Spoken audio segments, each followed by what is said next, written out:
那你是否会竞选总统呢？ So I don't know what will happen in 2023 or 蓬佩奥回答2024. 说：“我不知道在2023年或者2024年会发生什么，但是这个使命，这个保护民主、保护我们国家的自由，这个使命我一直在为此而努力。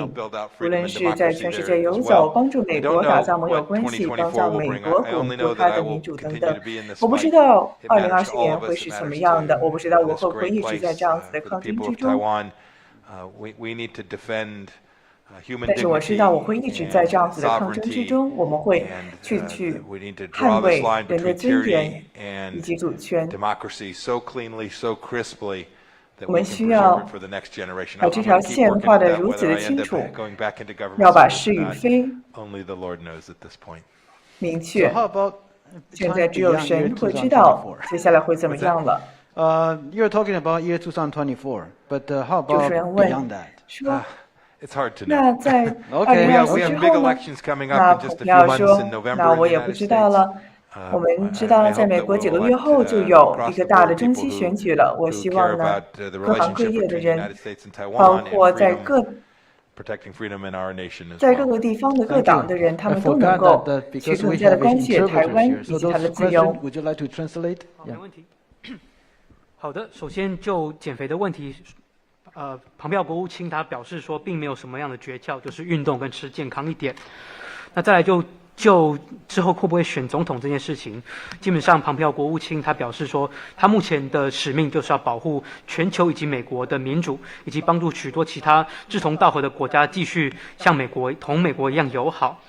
那基本上往后面的时间会持续这样子一个工作，会持续的去维护全世界的尊严跟主权，并且划清暴政以及民主之间的界限，而且会持续保护下一代能够享有这样子的尊严跟主权。那无论会不会回到政府工作，那基本上都会持续这样子的使命。Thank you. And then the next question is about the Ukraine. That is the notion. Today Ukraine, tomorrow will be Taiwan. It's highlighted by some American think tankers. 今天呢， The 有一 question 些 is 个美 that 国 do 的 you 智 agree 库 with 认 this 为， belief or this 这也影射着台湾。 And 你觉得这样子的描述 how would 如 you 何 like 呢 to？ describe about the Ukraine-Taiwan's connections? 你如何去描述台湾以及乌克兰中的联系呢？他说，当然是会有相似的风险。独裁的政权，他们力量握在手里，他们想要利用军事的力量去霸凌小的国家。我们全世界看到很多的例子，我们现在看到乌克兰就是其中一个，这非常的悲剧。我们也看到了乌克兰的人民他们在出色的保卫自己的国家。我觉得这是出乎很多人所意料的。当然了，人也看到了这件事情与台湾的共通点，或许习近平他也把它看作有相似之处。我们知道，习近平他的计划是要达到全国的威权，这是毋庸置疑的。而台湾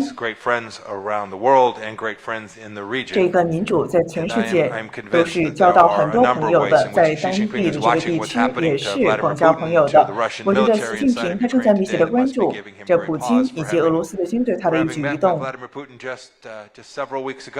你知道他在几周之前才刚与普京见过面吗？刚才那个时候还说我们的合作是无限的，可能吗？有无限吗？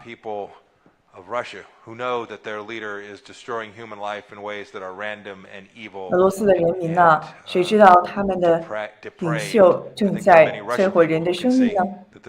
我觉得很多的俄罗斯的人民，他们也其实看到了，普京现在做的事情其实并不是对俄罗斯来讲正确的道路。我觉得全世界都在看着正在发生的事情，在以前的冲突当中，全世界都没有看到，而现在我们看到了。我们都在不断的在认清着我们所珍视的东西。我们无法当时未能阻止普京去做他做了的事情。他们用武器想要去针对无辜的平民。这是一次失败，这是一次震慑模型的失败。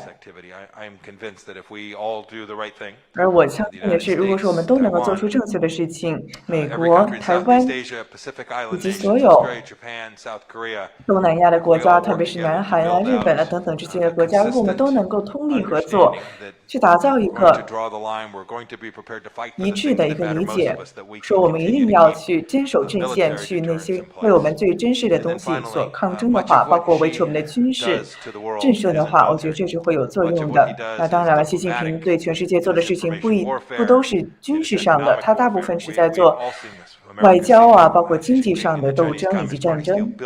我们已经看到了中国共产党，他呢把数十亿的美元，价值数十亿美元的技术偷窃走。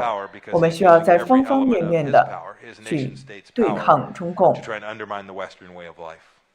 他们想要用他们的力量去破坏西方的生活方式。那面对世界上许多的独裁政权呢，我们其实都看到非常类似的风险，就是独裁的强权正在欺负周边的国家。我们现在目睹的俄罗斯就是一个很好的例子。我们同时也看到说，其实乌克兰人民其实也都起身捍卫自己的国家。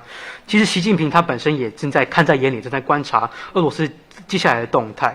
那一边观察，我们一边在台湾其实也要有信心，知道说我们周边有许多的朋友，在全世界有许多的朋友。那现在说，我们知道说，俄罗斯他们的民众其实也不见得认同他们的领导人的作为。可是我们其实，在俄罗斯这边的嚇阻的工作其实已经为时已晚。俄罗斯已经发动了攻势，已经摧毁了许多乌克兰的民生、经济等等。但是我们身处在东亚太平洋地区，我们这几个国家其实都可以做好准备，能够进一步了解说，独裁的政权对于外界的野心有多少。那这样子的话，只要能够充足的准备，就能够有效的嚇阻。那接下来基本上，我们知道习近平除了在军事之外的力量，他也有许多情报、外交跟经济方面的力量，这些也都是我们包括美国跟台湾在内，其实都有目共睹的。像以美国来讲，他们也都切身的体会到中国是如何的去窃取他们的智慧财产跟情报。那习近平他基本上也运用了非常多他们国家的力量，正在破坏西方的民主生活方式。Thank you. So the next question is regarding some of the issues already discussed this morning. On the deterrence, I think the question goes like this. What lesson on deterrence should the United States take away from Russia's invasion of Ukraine? And how should they be applied to Taiwan's situation 那您觉得美 vis-a-vis 国应该 China? 从俄罗斯对乌克兰的入侵之 So, would 中 you like to elaborate on this? 吸取什么样的经验呢？特别是在政治力量上。那今天早上我所提到的一个重点就是战略的清晰。当一个国家做好准备要去维护自己的时候，这是有目共睹的。如果说你非常模糊，你对你所要为之战斗的事情含糊的话，那对手他就会开始趁虚而入了。我们看到普京就是这么做了的，所以我们现在非常高兴的看到全世界已经统一的阵线去看到的。台湾与乌克兰站在一起，我们对此也非常的感谢。那我们当时未能做出如此强有力的震慑，去阻止普京的乌克兰入侵。那我也说的很简单了，我们应该认清事实，也就是中华民国，它应该拥有自己的主权，它自己的外交主权，它的经济主权，它的政治主权。那美国应该承认这一点，特别是我们自己国家的身份，以及台湾在世界上的地位。这是一个对简单事实的一个承认。有些时候我们可能太犹豫了，我们很怕我说了什么就可能刺激到坏人了，惹着他们了。但是我觉得呢，如果你不展现出来你的决心的话，你反而更刺激到这个坏人。当他们看到一些中共的虚假信息啊，说我们这些个尊重民主的，我们的这些西方国家，我们在衰落啊，说我们没有这样子的决心啊，这些都是其实都是假的。但是当这些个虚假的信息传播出去的时候，反而让这个政权更加害乌克兰的人民了。所以说，我们应该要变得更加的强硬，我们有这个能力，我们有这个意志，我们需要去将此付诸行动。我希望美国和台湾都能够在此上发挥带领作用。我们要创造一个系统，而这个系统呢，可以防止独裁的政权去利用武力，想要去摧毁一个主权国家的人民的生命。就像早上说过的一样，所谓清晰的明确态度其实非常的重要，态度要明确，我们的准备要明确，才能够有效吓阻。那现在我们看到乌克兰的情势之下，其实许多的国家也都团结在一起。那当初要吓阻俄罗斯这样子的工作基本上已经失败了，使得乌克兰目前深陷战火当中，这是我们的一大教训。那其实早上的演讲当中，国务卿也有提到，必须要认清楚中华民国台湾的主权事实，这是美国必须要认清的事实，就是因要认清这样的事实，才能够做到所谓的清晰又明确。有些人可能会疑惑说，这样子的一个说法跟做法是不是会挑衅到其他的强权？但是其实国务卿认为，真正会挑衅强权的，就是缺乏决心的展现。一旦没有展现决心，才会让这些强权觉得有机可乘。只要我们觉得害怕，只要我们相信了许多强权的宣传，说西方跟民主的世界正在走下坡，像这样子的非事实的宣传的话，那其实我们都会受害。事实上，乌克兰已经受害了，我们要汲取这个教训。那此时，美国跟台湾应该要做的就是设立一个体系，透过这个体系，使得强权不会用武力去摧毁我们的生活方式。Yeah, the next question is also about the Ukraine-Taiwan. It's like this. The Russia-Ukraine conflict has made Taiwanese nervous about the situation across the Taiwan Straits. What concrete steps can the United States, you think, can take to de-escalate the situation? You know, I've talked about this already. There are three pieces of this. The first is, I think one of the lessons from what Vladimir Putin has done is that we need to make sure that every freedom-loving nation is more dependent on other freedom-loving nations and less dependent on authoritarian regimes. I mean that economically, and I mean that diplomatically. We saw what happens when European countries are dependent on Russian gas. It is something that we tried in our 4 years to convince Europeans to walk away from, right? Finishing a pipeline that made Germany even more reliant on Russian gas created enormous risk that in the moment there would have to be a pause because this was going to have an enormous impact on the German people. We need to make sure that our economic relationships are with friendly nations, rights-respecting nations, freedom-loving nations, and much less connected to those that in the pinch, in the moment when they might want to act in a way that's counter to our desire to protect our way of life, our families, that will have economic challenges. Second, we need to make sure that our military and diplomatic relationships are at the level that they deserve. And I spoke to that some this morning, so I'll just leave it there for now. 那其实这一点基本上可以分三个部分。首先，其两部分我们来讲就是说，普丁的所作所为其实也给了我们一个教训，就是说，其实爱好自由的国家之间必须要多增加彼此的依赖跟合作，而比较减少依赖对独裁强权的依赖，尤其是在经济跟外交方面的依赖。像是说，最近我们也看到了，就是说，其实在欧洲方面呢，我们也长期看到很多的国家，包括德国在内，都很依赖俄罗斯的天然气。其实蓬佩奥国务卿在他任内呢4年当中，其实也一直在劝导欧洲国家，尤其是德国，能够减少对天然气的依赖，不然的话，尤其像德国这样子的国家就会受到很大的冲击。那在经济上面一定要去多多去跟其他的自由爱好的国家，跟尊重人权的国家彼此之间的互相的合作，才能够有效的去保护我们自己的生活方式跟我们各自的家庭。再来第二点是军事跟外交方面，因为早上的演讲其实讲得非常多，就不在此赘述。Yeah, Mr. Secretary. Then next question regarding the cross relation, also connected with the Russia-Ukraine conflicts. Well, Russia's invasion of Ukraine. The thing is this: I think people in Taiwan, they generally they are so convinced about the United States intelligence capabilities, especially how they correctly predict Putin will invade Russia. It will invade the Ukraine. And the question is this: what do you believe in the likelihood of China taking Taiwan by force? There were the reports, or in the Senate hearing, that the former Indo-PACOM commander said that the war on Taiwan could happen within 6 years. So on this backdrop, how do you think about the likelihood about Chinese and war on Taiwan? Yeah, one can't answer the question about the likelihood of this in a static way. It depends. It depends on how we respond and behave. It depends on the work that we do. It depends on our willingness to listen to Taiwanese leadership who tells us we need certain equipment, we need certain training assistance. You all are prepared to expend your money to purchase these systems. We should be prepared to help you train and use them effectively as well. So you can't answer how likely it is in a static way, because it turns on the willingness of the Western world to demonstrate that the costs for Xi Jinping engaging in that kind of activity are just too high. The last thing I want to say about this is, and I think this is really important, most of the conquest that Xi Jinping has achieved during his time hasn't been undertaken militarily. It's been done through his use of the Belt and Road Initiative.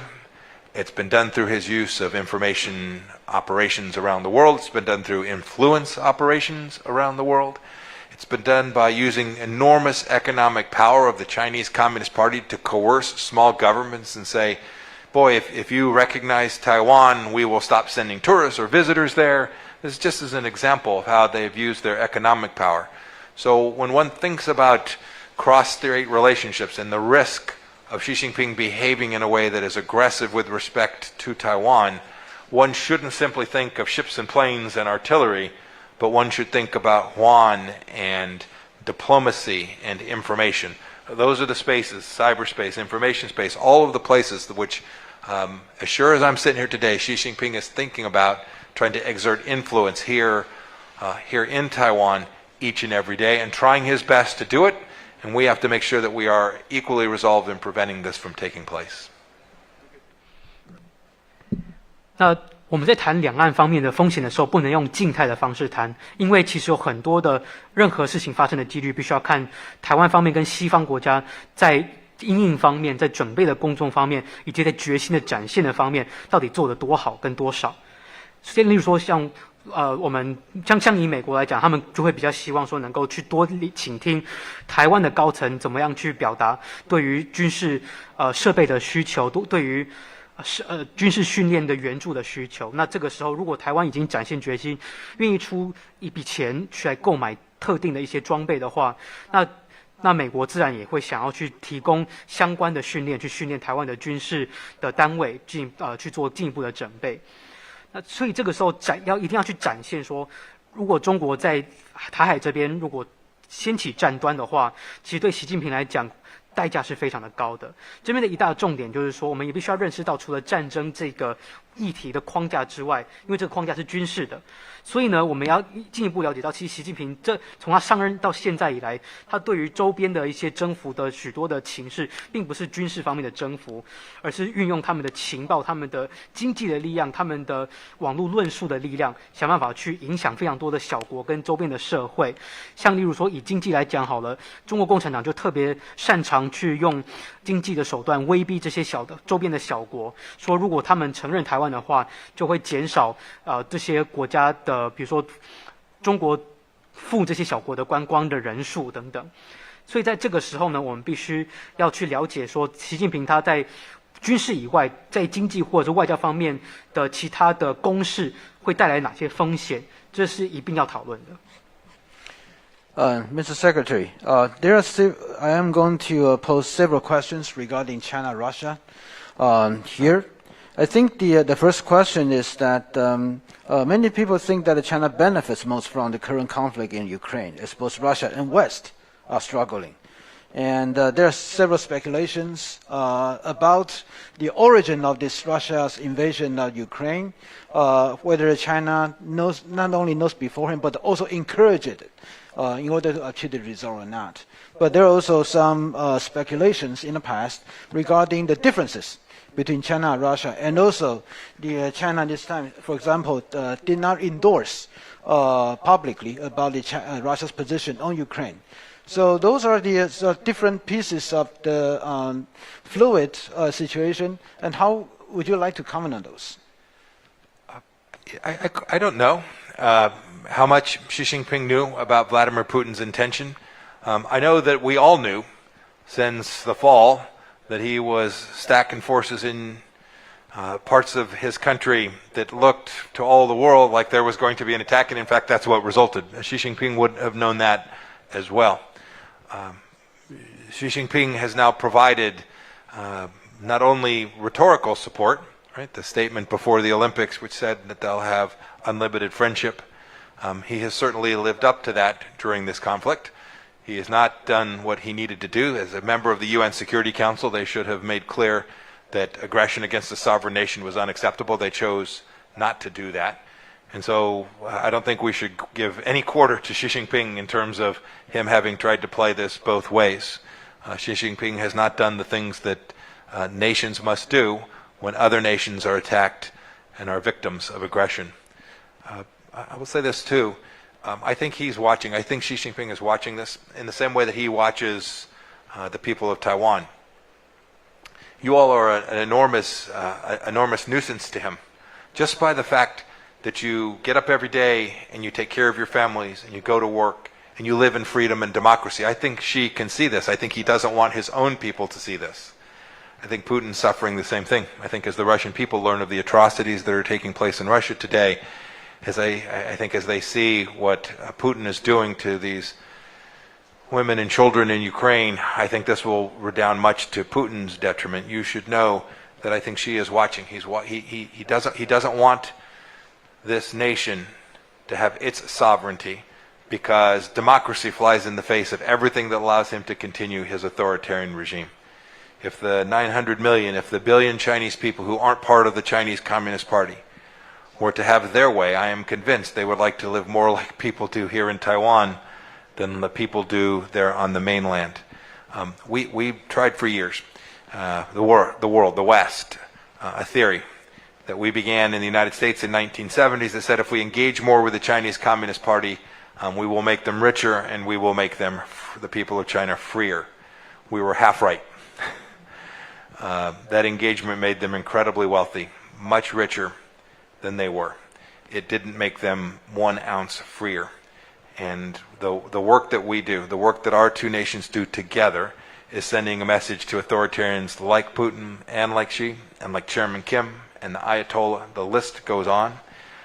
It's sending a message that those nations who believe in freedom and human dignity are prepared to defend that in ways that I think for an awfully long time we all had taken for granted. I think we are now, there's a level of resolve today in the world, and I pray that it is not ephemeral, that it is permanent and prepared, and we will work in every dimension to make sure we defend the things that matter most to each and every one of us. 习近平到底知不知道普丁的意图？其实我们很难说，但是至少我们从去年秋季看起来，从俄军的部署方面，我们就看出一些迹象了。其实像迹象这件事情，习近平当然应该也是心里知道的。那习近平他其实也针对俄罗斯提供了口头上面、语言方面的支持，尤其是在奥运期间，习近平也曾经说过，中俄之间的合作是没有任何的限制的。而且再加上中国在作为联合国安理会的成员，其实就俄罗斯侵略乌克兰这件事情也投了弃权票，等于是没有尽联合国安理会成员的一个义务那个义务就是要保护其他的主权国家不被另一个国家所侵犯。那其实习近平看待台湾人也是这样的，就是当台湾人每天都过着自由自在的生活的时候，其实习近平对此也不乐见。那当然，其实俄罗斯他们习近平他其实也是看着普丁他的军队正在侵犯着乌克兰男女老幼的这些生活，但是我们都知道一件事情，就是对独裁者来讲，民主的生活方式其实就是在阻挠着这些独裁者的所作所为。好，那接下来就是说，当初在美国比如说跟中国共产党的政权在进行交往的时候，其实当初美国方面的意图就是说，希望说透过让中国能够，如果随着中国变得更加的有钱的话，或许中国也会更加的自由。其实当初的想法也只对了一半，那一半就是中国的确变得非常的有钱，但是一丁点的民主跟自由都没有。所以这个时候，无论是台湾跟美国，我们所做的事情，就是要向这些独裁者，不只是习近平、普丁，还有所有的其他的独裁者，向他们宣誓，就是所有支持自由、支持人民尊严的国家，基本上不但能够展现决心，而且这个决心是永久的。All right. The next question also related with the Russia, China, and the connection with Taiwan. Due to the previous questions, which sort of had the assumption about what Chinese acknowledgement about the Russia's invasions, then people started to wonder the Russia's role in, for example, should the war on Taiwan by China happen. So how do you perceive the Russia's possible role, especially in the light of the current invasions? And in the past, did the United States ever thought about the Russia's possible involvement or role in Chinese war against Taiwan? Oh, sure. No, we've long known that Chinese military and the Russian military have worked on problem sets together. So this piece isn't new. There's lots of places that the Russians are careful. They have known for a long time that because their economy is relatively small, that in that partnership between Russia and China, they'll be the junior partner in that. But Russia has a very highly capable engineering workforce. They have a very highly capable military. And so we've always known that there was some risk that the Russians would provide weapon systems to China as well. But more importantly, what you can see, I think, happening today is as the world is restricting Russia's capacity to trade in the ruble, to trade energy products, to move through the financial systems, its central bank, the gateway, the thing that provides the oxygen for the Russian economy is the yuan in China. It looks like they're going to build a big pipeline. It looks like they're going to build a big energy pipeline, a real physical pipeline. It looks like they're also going to build a massive financial pipeline, where it could well be that Xi Jinping provides the economic fuel that allows Vladimir Putin to continue this mission. I hope that Xi Jinping will see that that is not the right path forward, that he will himself fall afoul of these sanctions regimes. We worked on this problem set an awful lot during our 4 years. I saw it firsthand when sanctions are put in place by Western countries. I think it will make it more difficult than Xi understands for him to actually conduct these transactions with the Russians. And I hope that the world will make very clear to Xi Jinping that if he runs afoul of one of these, that it could be Chinese banks that are next, it could be Chinese financial institutions more broadly that are next, and this will convince China to deny that oxygen, deny that fuel for Vladimir Putin to have the resources to continue his campaign. That has deep ramifications for how Russia might participate were it the case that Xi Jinping ever decided to make an aggressive military action in Asia. 其实中国跟俄罗斯之间的军事合作也是行之有年哦，只是说俄罗斯在经济规模上相对比中国小，但是俄罗斯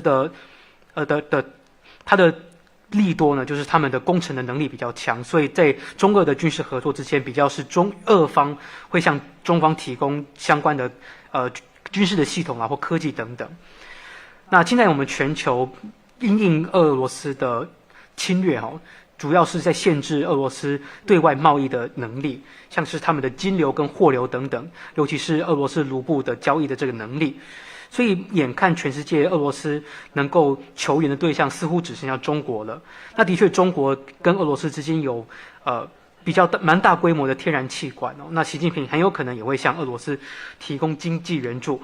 我们只是希望习近平能够看得出来说，这样子做向俄罗斯提供援助并不是正道，因为在国务卿他的任内4年，其实也都看得很清楚，基本上只要有西方的制裁这样子的力道下去之后呢，像被制裁方向是俄罗斯这样子的国家，其实对外的交易其实是更难的。那如果习近平还是执意要这样子进行交易的话，那很有可能下一个被制裁的对象就是中国的银行以及金融体系了。那接下来俄罗斯它的动作会怎么样？中国的动作怎么样？那也会看说这些制裁的力道跟相关的援助的力道会怎么样影响这些国家在亚太地区的动作。Yeah. So the next Okay, so I was alerted that I'm sorry that we really had to cut short of this press conference because I was alerted that the secretary also has other engagement, emergency just come in. So this is the last questions. Well, I combine two of them together.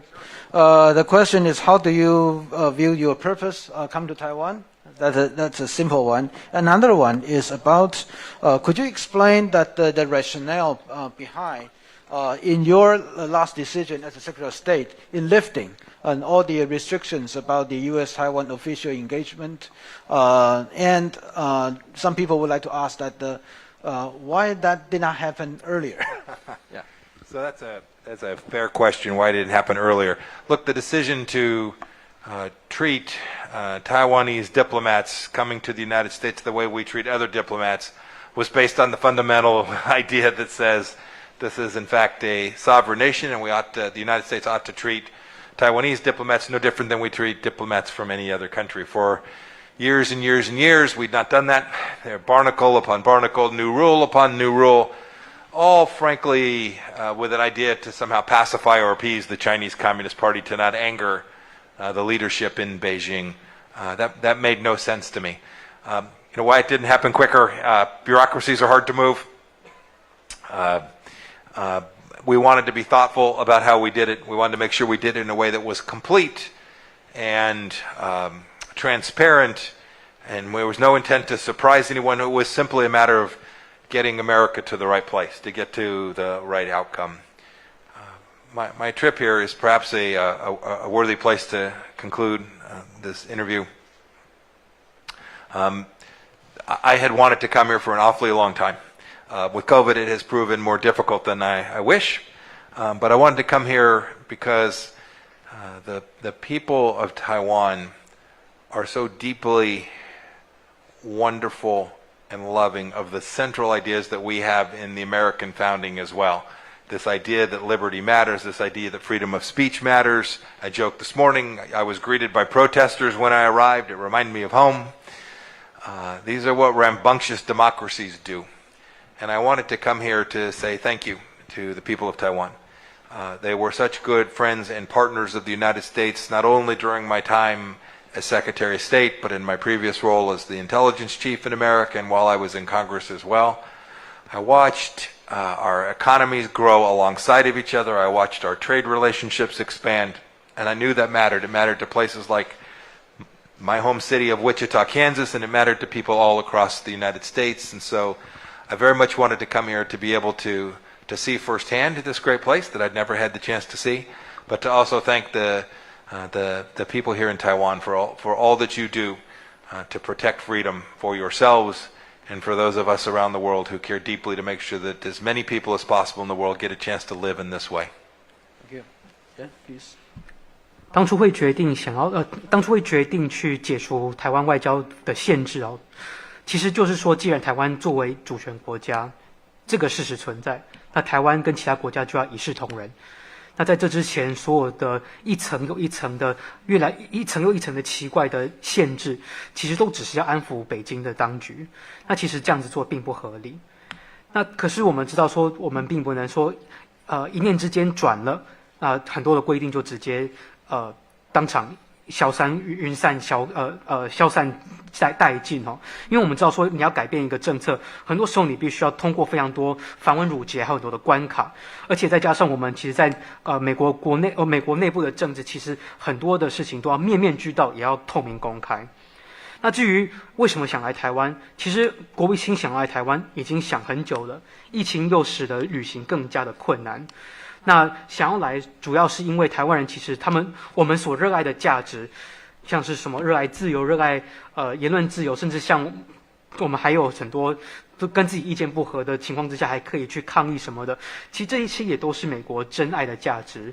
那其实国务卿这一次来意也是要特别感谢台湾的人民哦，因为台湾的人民，无论是在蓬佩奥担任国务卿的任内，甚至在这之前，蓬佩奥先生担任国会议员还有中情局的干部的时候，基本上台湾都一直是美国非常好的伙伴。那其实在从政这么久以来，国务卿他一直亲眼见证的台美之间的贸易关系一直升温，友谊一直的加深，这也是蓬佩奥特别想要来台湾感谢大家的地方。Okay, I think that concludes our the press conference, and thank you very much. Yeah, first, thank you, and I really apologize for not being able to extend the time, but thank you. Yeah. Thank you so much. You go this way. So I have to apologize for this already shortened, but shortened again. Secretary has other engagement, just emergently just inserted in. So sorry for that, but thank you for your gracious, and you know that there's so many questions, even just read it through. Cannot really get all of them, but thank you. Yeah, 我们这边就结束了，谢谢。